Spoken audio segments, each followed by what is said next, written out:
Hey everybody, and welcome back to another episode of the Speak Plainly podcast, where we speak plainly about things that matter. I'm your host, Owl Medicine, and welcome to Season 5. I can't believe it's Season 5. That's wild. I've taken quite a bit of a break. It's been a couple of months since I've put out any podcasts because I was doing it really, really constantly and I forgot to take time off as I typically do. It's been years now. I have really enjoyed this process and I am super happy that I took a couple of weeks in the first couple of weeks of January to really figure out what I'm doing this year and set myself up for a truly sustainable pace and setting myself up to really make sure that every facet of who I am is and what I need, every facet of who I am and what I need in order to be healthy, happy, and fulfilled is accounted for and well taken care of. So I'm happy to say that I've done that. I've limited my patient care during the week. I now have scheduled errands days and scheduled admin days instead of just working all the time and trying to squeeze scheduling and admin in between, which I don't really mind all that much, but I am having fun with this kind of experiment of what I can do with my own schedule this year. So this is a really wild episode. Now that the house cleaning is mostly over, wow, y'all, 2026 is starting off with a bang. Two bangs, two very loud, important bangs.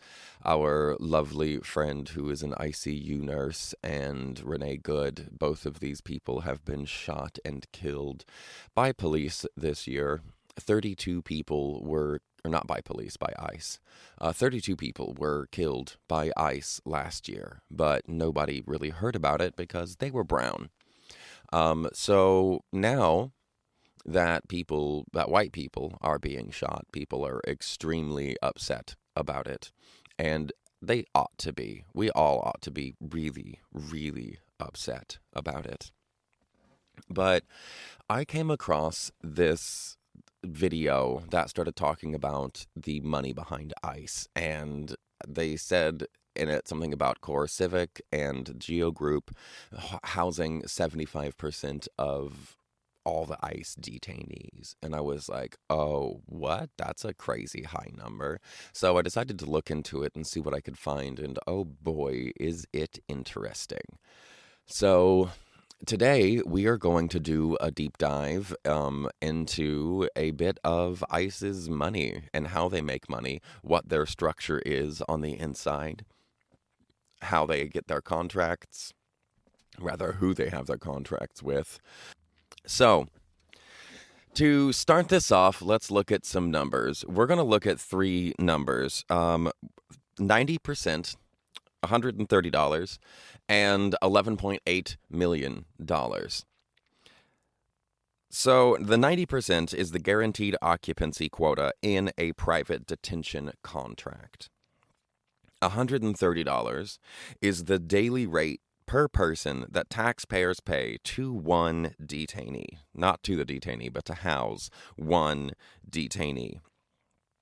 $11.8 million is the total daily taxpayer cash flow to just those two corporations that run this system. This is the business model of private detention centers. It's a guaranteed revenue stream, and we, the taxpayers, are the guarantor, which is so screwed. So let's follow the money. Let's start with that first number, 90%. This is the standard contract clause, 90%. It's called the minimum bed guarantee, or a take or pay clause. Here's how it works. A corporation like GEO Group or Core Civic builds or operates a 1,000-person detention center for ICE. In that contract, ICE agrees to pay a minimum of 90% of those 1,000 beds. Every single day, that's 900 beds paid for, whether they have someone in them or not. So think about what that means. If the detainee population drops, if fewer people are crossing the border, if more cases are processed, if a court orders releases, ICE still has to pay for 900 empty beds. The financial risk is removed from the corporation and transferred directly to us, the taxpayers. The industry calls this risk mitigation. Yeah, but activists, people like us, and regular ass folks call it a bed mandate or a quota because that's literally what it is. It's literally a quota. They're having to meet a quota of people in the detention centers or they have to pay money. That 90% clause, they call it a take or pay clause. That means that we are paying for those beds to be 90% full, whether they are full or not. Whether they're full or not, we are guaranteeing that we are paying these detention centers 90% of their maximum occupancy every day, no matter what, whether there are people in those beds or not. So the industry calls that risk mitigation. It's obviously deeply, deeply screwed. And this is part of the foundational scam of the whole thing. Everything else, the profits, the lobbying, the perverse incentives flows from this like one cause. The 90% guarantee is the engine of this entire money-making like formula. So the second number, $130, that's the per diem. The daily rate per detainee. So that $900 or the 900 people that they're guaranteed to be paid for, they're getting paid $130 per detainee or per bed, whether there's a detainee in it or not. And it's not a fixed number. It varies by facility and by security level. It varies by contract, but it's typically anywhere between like $60 and $200. So we'll use the 130, that's the average, as like the anchor. Where does that money go? Well, this is given to like Core Civic and Geo Group, which, by the way, Core Civic used to be called the Corrections Corporation of America.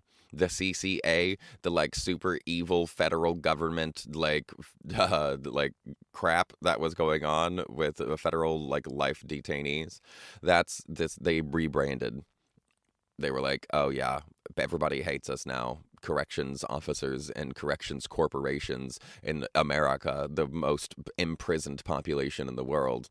Yeah, we need to rebrand. And they did, and they rebranded as Core Civic, and now they run ICE detainee encampments and prisons. How lovely is that?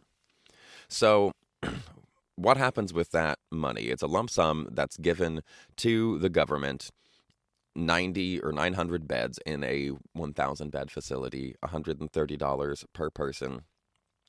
And what that does is that's supposed to cover housing, security, food, medical care, staff salaries, and whatever the corporation's profit is supposed to be. But here is the brutal incentive of the whole things. The corporation's profit is what is left over after costs. Let me repeat that. Their profit is the gap between that $130 daily rate and whatever they actually spend on the human being in the cell. This creates a direct financial pressure to cut costs on the people inside, on food quality, on medical staffing, on rehabilitation programs, on guards, on clothes.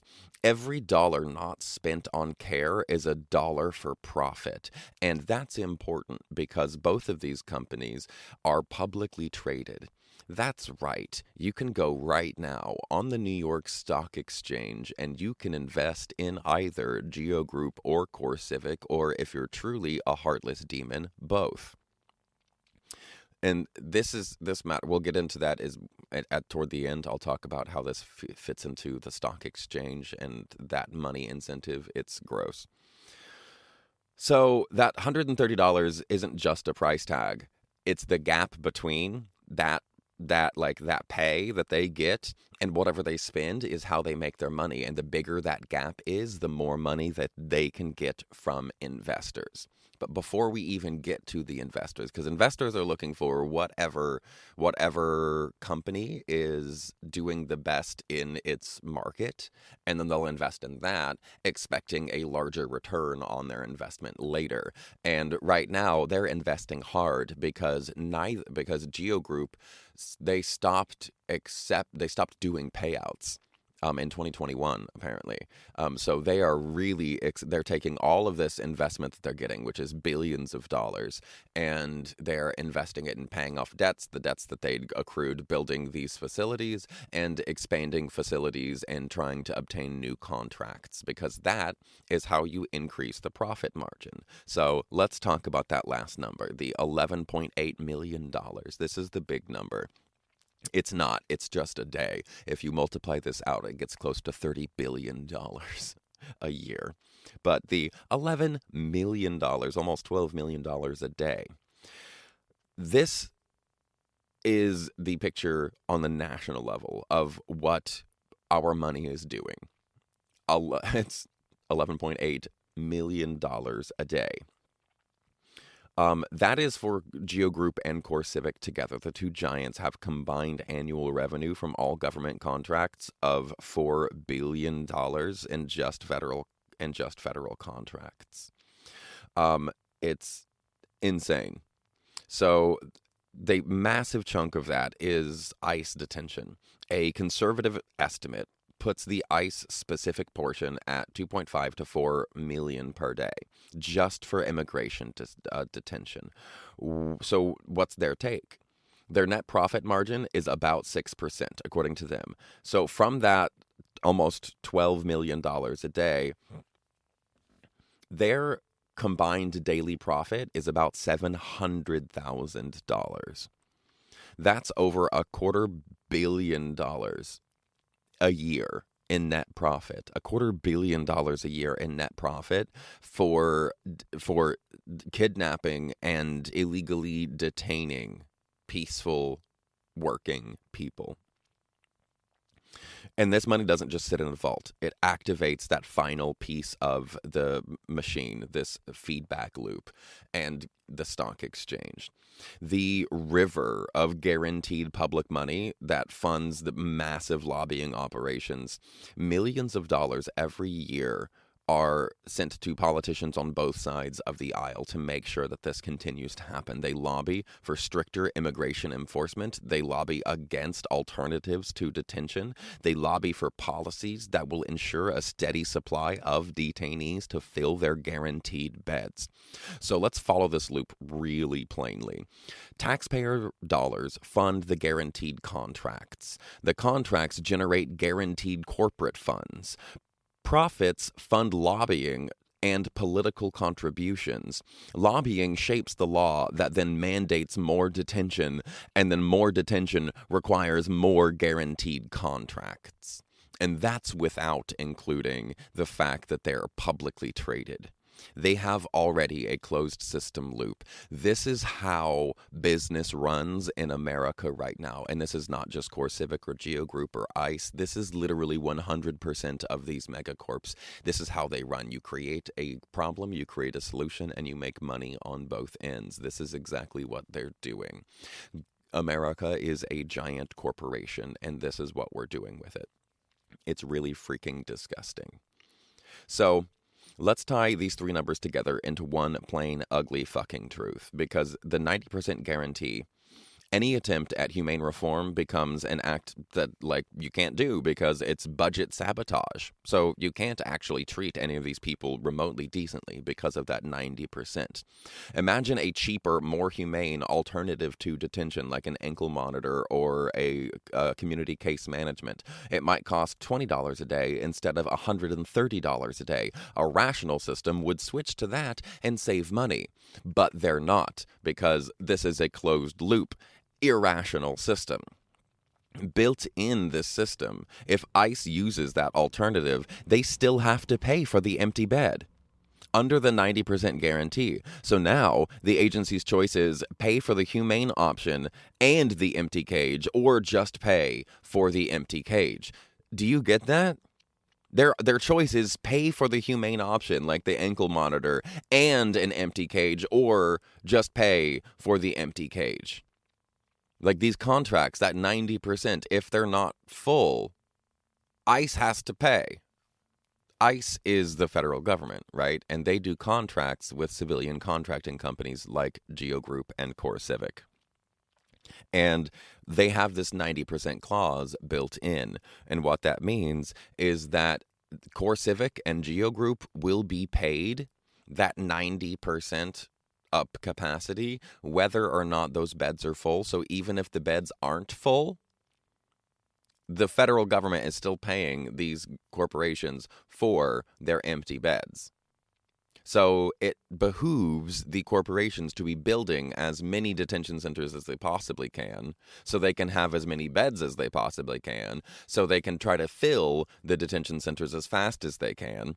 Because every empty bed that they have is a little bit more profit, and that allows them to use that profit as investment in paying down old debts to make their public investors more likely to invest in them over their competitors. In this system, if ICE uses that alternative, they still have to pay for the empty bed under that 90% guarantee. And by ICE, I mean the federal government is ICE. They're paying a civilian contracting group for that 90% guarantee. So the agency's choice is, again, pay for the humane option and the empty cage, or just pay for the cage. The cheaper and kinder option becomes more expensive, and that matters because the agency, because it's publicly traded, has a short-term budget sheet. That's all they care about, is that short-term quarterly profit. That's all that matters because they're publicly traded. So we have this inertia, this financial guaranteed crisis, this circular way to make criminals and detain them and make a bunch of money on the back of them. It's super fucked up. And there is a follow-up I'm going to be doing to this about the journalist Laura Jadid. And this is interesting because there have been a couple of instances of people being hired by ICE, including Laura Jadid, who is a pretty unique name and is pretty Googleable, and they didn't bother Googling her. And there was another one from a couple of years ago, and she was hired without ever doing anything besides the initial application. She never filled out the domestic abuse report. She never filled out any of their secondary stuff or signed the contract. She was, a month after she applied, she was sent an email about getting a drug test for the company. She did the drug test and then didn't do anything else, and then decided to follow up a month after that and was like, I wonder. And she went on the little account thing and found out that she had apparently passed the drug test, and she had also been hired officially by ICE, and her background check was going to be cleared 3 days in the future. But that was quite interesting. There is it's like, wow, that's how well they're doing their hiring processes. But this doesn't deviate from today's episode. It actually gets really interesting because there was another lady who was hired and decided to do this kind of undercover work, essentially. And she went in, and her job was to write memos. She was hired as a legal assistant with zero actual training, and then internally her job title was known as case manager, and that's interesting in and of itself, but she never got any training. She had no legal training whatsoever, and her job was to write these memos, and they were to write these memo affidavit things that were all likely instances that people would commit crimes. Literally write up a scenario that is likely of a crime happening, and then her job was to submit those memos to ICE. And ICE would use those memos in the court hearings where people would be detained, arrested, detained, and then put up for court to put in court to hopefully get out. ICE would grab one of these memos written by literally just a rando off of LinkedIn with no legal training whatsoever. They would use these memos as evidence against all of the immigrants that were supposed to be in court. They would go to court. They would be like, oh, well, we have this evidence. It's this memo, and this person fits this scenario. So we're going to investigate further and keep them in the bed. That's what they do. And here is an example of a person who got hired, no oversight, and literally her job was to manufacture evidence against immigrants, against brown people, not even immigrants, just brown people that people assume are immigrants. Like, these are not two separate things. These are the exact same. These are the exact same functions happening, and we're looking at it from slightly different angles. What we discussed today is the internal framework, and that instance is not like an outlier. That is a perfect example of what happens when you have this 90% mandate in these contracts, to where your ICE pays Geo Group for 900 bodies in a bed, like, no matter what, whether there's 2 people there or whether there's 1,000 people there.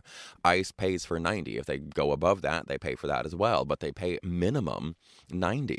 And these groups, it was Geo Group that hired that lady who was writing the memorandums. It was Geo Group who hired her, because ICE signs contracts with people like Geo Group, and then Geo Group, they're called pass-through companies. They will sign the umbrella contract, and then they will do like subletting, essentially subcontracting, and they'll subcontract out a bunch of individual parts of that. And by doing that, they're doing their risk mitigation. They're just shoving things further and further down, and you can't easily point your finger at one thing that went wrong, and that allows them to just do whatever they want. This is an important piece because just the other day, CNN put out a thing about there was a memorandum that was circulated through ICE where they said that you don't need a judicial warrant to go into people's houses anymore. And that's obviously unconstitutional. Like, the Supreme Court has specific language that they have used repeatedly about how the forcible entry into a home is the precise and greatest evil that the wording of the Fourth Amendment is aimed at. They specifically don't want people doing that, but we literally added to the Constitution to make sure that this didn't happen. And so it's not legal.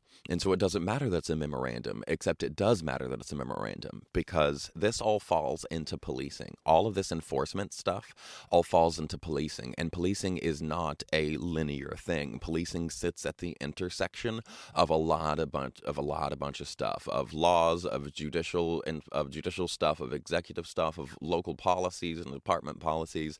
And they sit in the middle and try to enforce all of that. And they have complete immunity to do that, or to do whatever they want while they're doing it. But the thing is they don't enforce laws, they enforce policies. Their job is to enforce police policy, and the policies are supposed to follow the law, but they don't.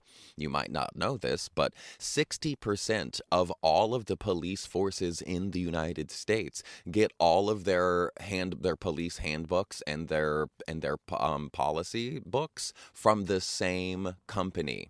That all they do is write policies that get police out of being held accountable. That's their whole fucking job. 60%. Why are all of these police operating from the same handbook? Because they literally are operating from the same handbook. It's insane.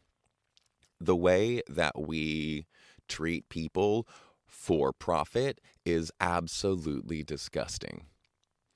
I really wanted to make this clear what happens with ICE, because I've seen people that used to be friends of mine talking about, well, it's all because of illegal war. If we weren't bombing people in other countries and they weren't coming to our country. And I'm like, no, bro. That's not it. If that's it, if that were it, we would instead of Minneapolis, where there's like a couple 100,000 immigrants, there would be like we would have this ICE breakdown happening in Texas or Nevada or Southern California, and they moved out of those places because it just didn't work. But they're not doing it in Texas, where all the immigrants actually are. They're doing it in Minneapolis.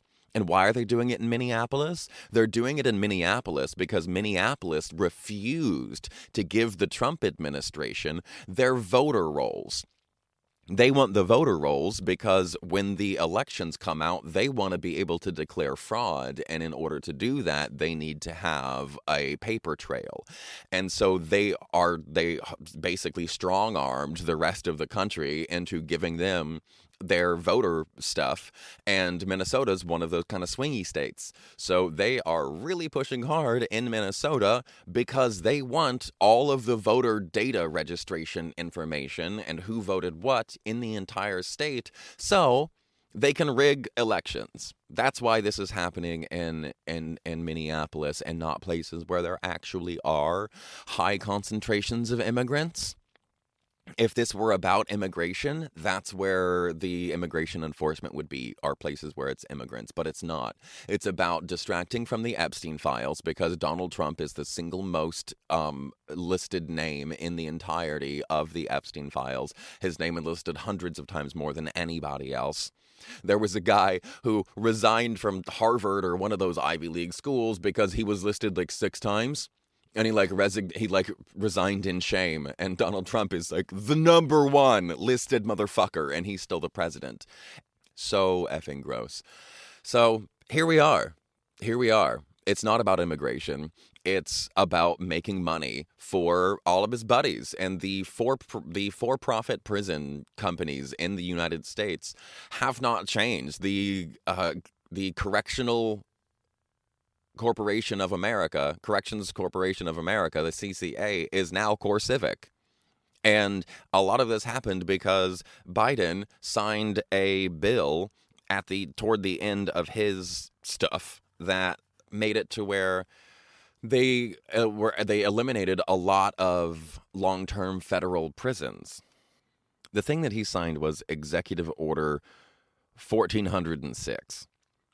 And he signed it in January of 21, and it applied to every federal detention center except for ICE.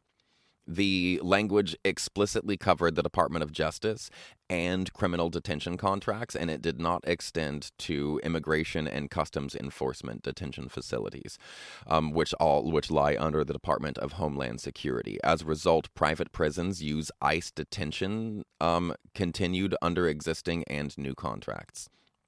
So when Biden got rid of the contracts with the Federal Bureau of Prisons and the U.S. Marshal Services, they were like, we're going to do a broad reduction in private prison use in the criminal justice system. They're like, we're going to cut down on private prison use, and they did by name only. This is what I mean about right wing and left wing being from the same bird. I mentioned in the podcast episode that these people are donating to both sides of the aisle. This is how the Democrats pretend to do nice things because they're really good at manipulating like titles and shuffling things around. Both sides are. And it sounded like a really great idea to get rid of all the uses of these for-profit prisons. But they wound up just shuffling them over to ICE to make sure somebody's buddy made a little extra money. All right. Thank you for joining me. I hope you'll join me for the next episode where we talk about ICE's just complete and ridiculousness and not even being able to hire qualified people, but who's surprised? If you made it this far, thank you for spending your time with me. Welcome to Season 5 of the Speak Plainly podcast. I am looking forward to doing many more of these this year. I have a long list of outlines and ideas that I've been collecting over the last couple of months that I haven't been doing podcasts. So I'm excited for this year, and I hope that you are too. If you enjoyed this, consider going in the comments or the description and click the Buy Me a Coffee link, and you can send me a couple of bucks and get me a latte. Thank you so much for your time, and remember, fuck ice. But also, stay curious and stay uncomfortable.